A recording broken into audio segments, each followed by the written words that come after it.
Tú y yo actualmente vivimos en el año 2018 y para ser exactos, hace un siglo sucedieron dos cosas.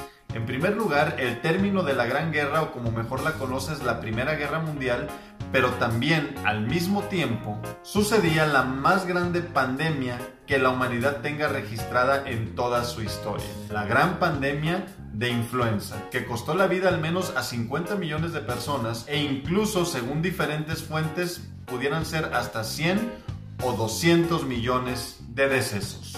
¿Quieres saber qué se sabía antes de la influenza y qué sabemos ahora? Acompáñame a hacer esta comparación en este video.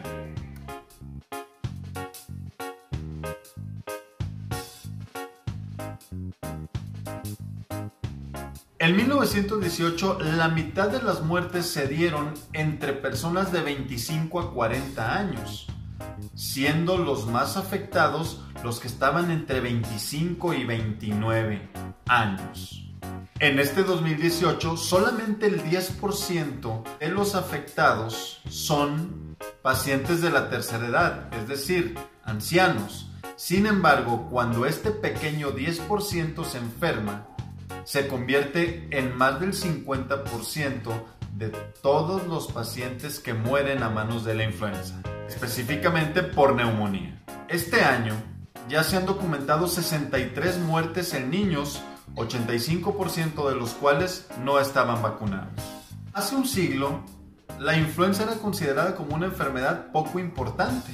A inicios de 1918 todavía se le conocía como la fiebre de los 3 días. Hoy sabemos que es una enfermedad viral altamente contagiosa, de intensidad moderada a muy grave y que es causada por la infección de la nariz, de la garganta o del área pulmonar. Hace un siglo se pensaba que quien causaba esta fiebre de los 3 días era un bacilo conocido como el bacilo de Pfeiffer, como el apellido de aquella conocida actriz que salió en la película de Batman Regresa interpretando a Gatúbela.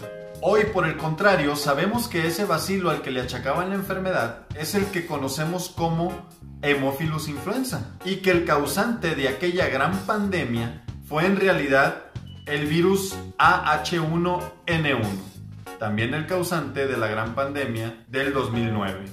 Puedes darte cuenta a través de este ejercicio cómo no tenían ni idea hace un siglo, y no tenían por qué tenerla, contra qué estaban luchando, y perdieron mucho tiempo buscando antitoxinas, sueros y vacunas dirigidas contra el bacilo de Pfeiffer o Haemophilus influenza sin tener prácticamente ningún éxito. Al mismo tiempo utilizaban diversas curas como ajo, gárgaras desinfectantes, sangrías, purgas, aspirina, recordemos que la aspirina salió en 1899, oxígeno y morfina.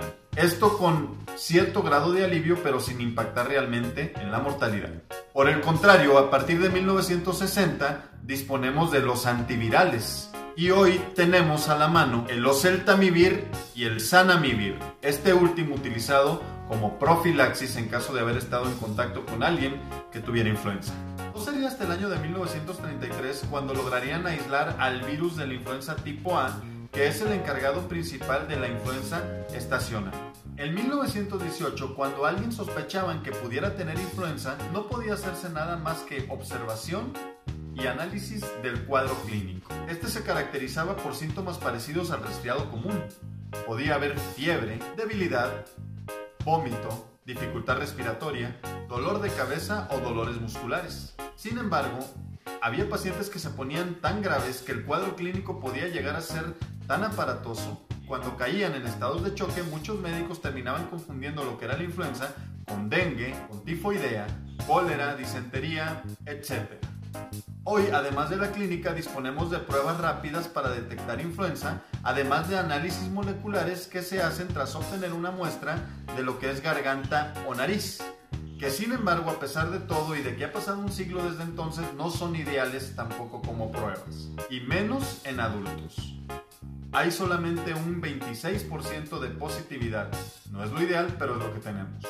De lo que se comparte de 1918 hasta este 2018 es que ellos también sabían que la influenza era altamente contagiosa.